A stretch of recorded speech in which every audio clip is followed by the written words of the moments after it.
Vas-y.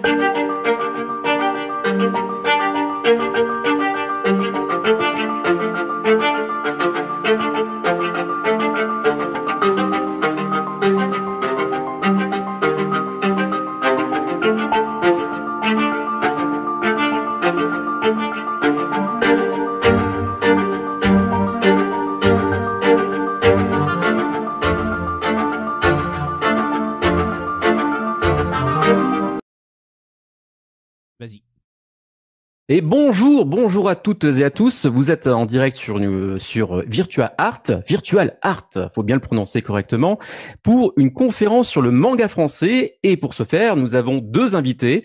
Il devait y avoir trois invités. Malheureusement, le troisième n'a pas pu venir. Je parle de Loïc Quignon, mais pour son manga Oz. Mais nous avons quand même les deux invités qui étaient prévus, qui sont bien avec nous. Et il s'agit de Terry Dupré pour son manga Planète Taku. Et aussi de Sylvain Lemestre pour son manga La Rose. Levesque. Levesque. Je dis quoi, Lemestre? Mince, Levesque, excuse-moi. Levesque, Lemestre. Bon, bonjour, merci. Pour donc son manga La Rose, on le redit exactement. Donc pour commencer, on va vous présenter chacun à votre tour. On va vous poser quelques questions. Puis après, on parlera donc du manga français. De qu'est-ce qui se passe dans le manga français, est-ce qu'il y a beaucoup d'auteurs, est-ce que ça fonctionne pour eux, est-ce que ça fonctionne pour vous, pour d'autres, en amateur, en professionnel, et puis après on terminera l'émission, on se dit au revoir et on ira manger. Alors, tout de suite, on va commencer déjà par Terry. Bonjour Thierry. Terry. Bonjour. Thierry, je sais pas pourquoi je veux dire Thierry. Oh, pas de souci, j'ai l'habitude. J'ai oublié. Oui. C'est plus simple. Oui. Ouais. Oui. Tu as oublié quoi? Oui, parce que dans un autre live, il y a eu un même problème. C'est vrai, c'est vrai. Vendredi, je suis d'accord. Donc, bon, moi, c'est Yann Cousin. Voilà. Je vais juste participer, mais j'interviendrai. Mais je gère la régie à ce moment-là, donc voilà. Mais il m'a oublié, c'est pas grave. Vous demandiez je ne suis même pas présenté. Oui, tu t'es même pas présenté. Maintenant, c'est à toi de le faire.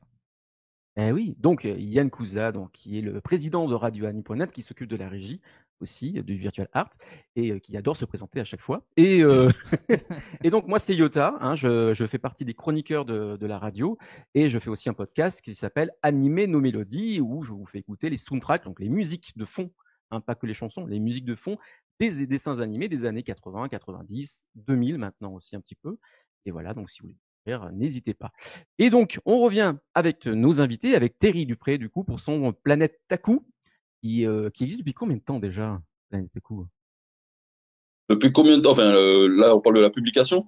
Oui, même ta première planche. Pour la publication, en juillet 2018. Le tome 1 est sorti en juillet 2018. C'est un projet sur lequel je bosse depuis pas mal d'années. Ouais, tu as commencé bien avant 2018, du coup. Oui, voilà, c'est ça. J'ai commencé en 2010, plus précisément. Ah oui. C'est qu'il y a, dans ton trait, en fait, on voit l'évolution entre 2010 et 2018, entre guillemets. Oui, voilà. En fait, c'est-à-dire que moi, je bosse, mais je travaille avec des dessinateurs. C'est-à-dire que je me concentre surtout sur les designs et l'histoire. Tout ce qui est autoproduction, en fait. D'accord. Voilà. Mais je bosse avec Ouve. Pour le tome 1-2, avec Ouve, le dessinateur Ouve. Qui bosse et qui était très bon. Ouais. Bah justement, tiens, on va parler un peu de toi. Du coup, est-ce que tu peux te présenter? Voilà. Dis-nous tout sur toi, ta mensuration, tout. Ta mensuration, alors ça porte un peu à confusion. Je suis français, je suis né en Guadeloupe, dans la Caraïbe, pour ceux qui ne savent pas. C'est une île Caraïbe, dans le département français. J'ai grandi avec le Club Dorothée, comme pas mal de trentenaires français. Donc, fatalement, j'ai été marqué par, enfin, pas fatalement, mais voilà. J'ai regardé Dragon Ball, ça m'a marqué dans mon enfance, Dragon Ball, Hokuto no Ken. Et par la suite, j'ai eu envie de faire des mangas. Sauf que moi, j'aimais les mangas, donc j'avais des personnages auxquels je pouvais m'attacher, enfin, dont la mentalité me parlait beaucoup. Par exemple, Shiryu dans Senseiya, c'est des personnages qui me parlaient vraiment. Sauf qu'au niveau physique, ça me manquait en fait, j'avais pas de personnage afro auquel je pouvais vraiment m'attacher. Du coup, j'ai eu cette volonté plus en grandissant de faire un manga qui parlait de ma culture, parce que c'est les mangas qui m'ont fait adorer, en fait, qui m'ont donné envie de connaître les cultures asiatiques, la culture du Japon, la culture de la Chine, etc. Enfin, voilà, globalement, quoi. Et je me suis dit que c'était un bon format pour raconter des histoires, mais dans le même temps, en fait, dans ces histoires, implémenter des éléments de ma culture. C'est ce que le manga fait d'une certaine façon. On va y revenir un petit peu. Tu vas très très vite, mais t'inquiète pas, okay, on va y revenir un petit peu. Et du coup, tu as un métier en dehors du dessin? Oui, je suis prof d'art appliqué. D'accord. Et ça te motive? En fait, l'art appliqué, c'est vraiment intéressant. Je vais pas dire le contraire. Sauf que malheureusement, les élèves qui font de l'art appliqué, ils s'intéressent pas. C'est rare qu'ils s'intéressent à l'art appliqué. D'accord.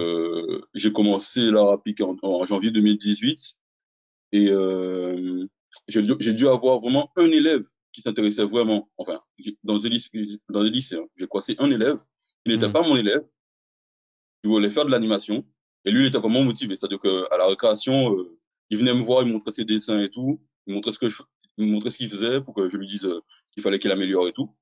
Mais sinon, les élèves que j'avais, globalement, enfin, il y en avait qui étaient bons en dessin, mais ça ne les intéressait pas plus que ça. Ah, c'est dommage. Ouais, c'est dommage. Donc, c'est un peu frustrant, quoi. Donc, c'est les caractères, c'est plein de choses qui. Et du coup, Planète Taku, c'est donc ta première œuvre? Oui, c'est ma première œuvre. À la base, ça s'appelait Taji l'enfant du désert. Ah, tu as changé le nom du coup. Oui, voilà. Ça devait être un court-métrage, je l'ai transformé en manga. Je fais un roman et par la suite. Court-métrage. Oui, ça devait être un court-métrage. Pourquoi Planète Taku? La planète Taku, parce que le mot Taku, c'est un mot, à la base, c'était T-A-K-U. Ça signifie, en fait, c'est une référence à l'arbre, aux racines, en fait, de l'arbre. D'accord, ok. Parce que les, comment dire ça? Nous, dans la Caraïbe, on a un peu, on est déraciné d'une certaine façon. On est déraciné parce et on a le cul entre deux chaises, parce qu'on a, de côté, on a la culture française, mais on est afro. Enfin, il n'y a pas que des afro-descendants.